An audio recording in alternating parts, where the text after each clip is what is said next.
Hey, it's Mac with PriceActionTradingSystem.com, and it is Thursday. It's April 4th. This will be our chart lesson for the day, and another range day. We stayed in this range till about 10:30, then we dropped down. Generally, when you drop down, you'll measure the upper part and just look for a measured move down.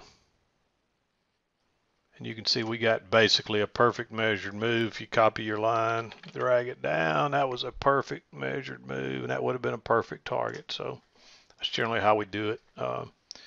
You could have also measured this leg down, but this usually gives you a more accurate. So that was our target when we headed down. You see we went right to it to the tick. Then we just bounced around in this part of the range. When it's like this, it's much harder to trade because you don't get clear support and resistance. Notice how your support's lower each time, your resistance a different spot. That just makes it really tough. It's what you want to see, it consistently bounce at the same places and consistently turn down at the same places. So really the only thing you could do today was just try to trade the little short-term trends, just making sure you had room to scalp out before you got back to the last high. So I'm going to move through these kind of quickly. I need to wrap up today. This is going to wrap up the week. No chart lessons on Fridays, and there won't be a chart lesson Monday again because I have about doctor's appointments. So don't forget that. If you're looking for one Monday, you won't find it. I'll try to send out a reminder on Monday to remind people, but unless you're a member of the website, you probably won't get that reminder. So you probably you just be aware that there won't be one Monday. So hopefully everybody will hear that. But I'm sure there'll be some people looking for it Monday and they won't know why. But that's the reason. So anyway, let me get through these real quick.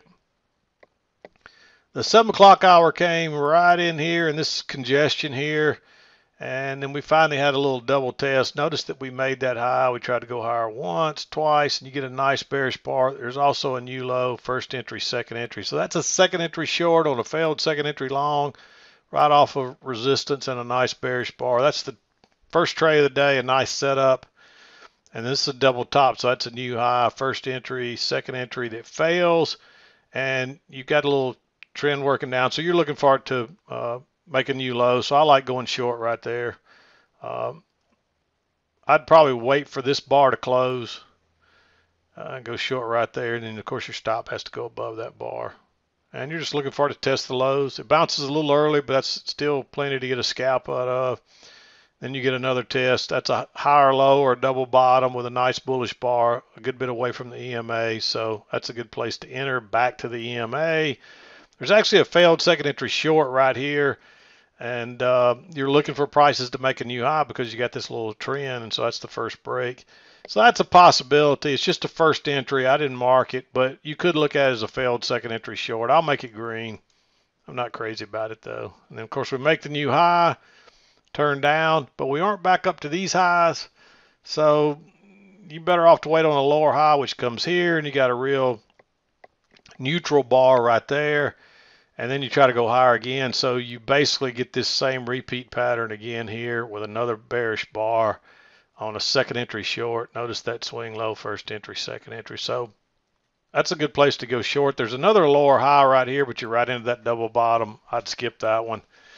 And now you got a double test of this low with a fairly bearish bullish bar. It's really close to the EMA though, so I'm not as crazy about it. You could argue for this to be blue. It's real close. Anyway, that's a possibility. Then, of course, we just start going sideways in here. I circled this one because you got this trend working up and you get a break, first entry, and then you get a second entry right here. But that signal bar is not very pretty. And then you get a third entry right here, and then it fails. And so just stay out of that because you end up just getting chopped up, and none of them really work. And you would have just got chopped up. So you're better off to stay out of that. Again, there is a second entry right there, but that bar is too bearish, and you can see what happens. By the time this one triggers, you got all those bars stacked up. You might say, hey, well, this is a little trap, failed break lower, but you see they would have faked you out, trapped you out the other side, and then went right where you thought. So just stay out of that. That's the reason I circled it, just so I wouldn't forget to talk about it. We run up and we make a new high. So you need a lower high here, which is right here, but it's right back into all that support resistance across there, which was the close from yesterday. And notice how that close from yesterday is coming in. There's your gap. And notice too, when we opened at the regular session today, they filled that gap right here to the tick pretty quickly, and we never got above that. We came back and tested it again, and we never got above it the rest of the day. So that's interesting to watch that stuff. But then we bounced again. Again, we bounced at an irregular location. But we did get a little test here. We made that high. We tested it once. We tested it twice, and we got that little failed break higher above those matching bars right there. Let me make that a little bigger. And you get a big bearish bar. So I like entering short right there. And the bottom ends up falling out of this thing. There is a little breakout, another little correction right here that breaks higher and turns down. You want to make sure you got enough room to get out before these lows. If you do, take it. And you don't know this is going to happen. But once it starts heading lower, this is my target down here as we talked about earlier. Then, of course, we bounce off that location, and you try to go lower once, twice, it fails, and you get a little inside bar here. I like going long there just because you got a little bit of a trap, and you should be trying to head back to test this breakout area. Notice we came through there and didn't really test it. That's probably where we're headed. And we turn, once we test that, we turn down again. Get your first break on the first entry, then you get a second entry long that fails, so it doesn't matter about that signal bar. And we're probably going to try to test these lows again, so I like going short there on that little trap. It takes it a minute to work out, it does.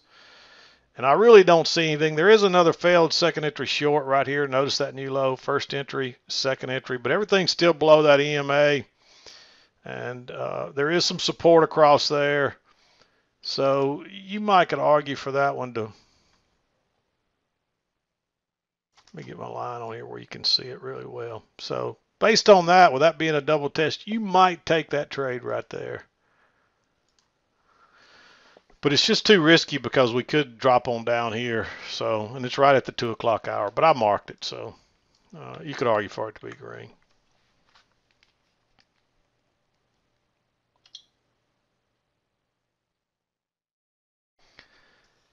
Anyway, I'm going to wrap it up. Again, we won't be back again until Tuesday. No chart lesson tomorrow or no chart lesson Monday. So hope everybody has a great weekend. I'll see you on Monday. I'm done for today. This is Mac with PriceActionTradingSystem.com, and we'll see you next time.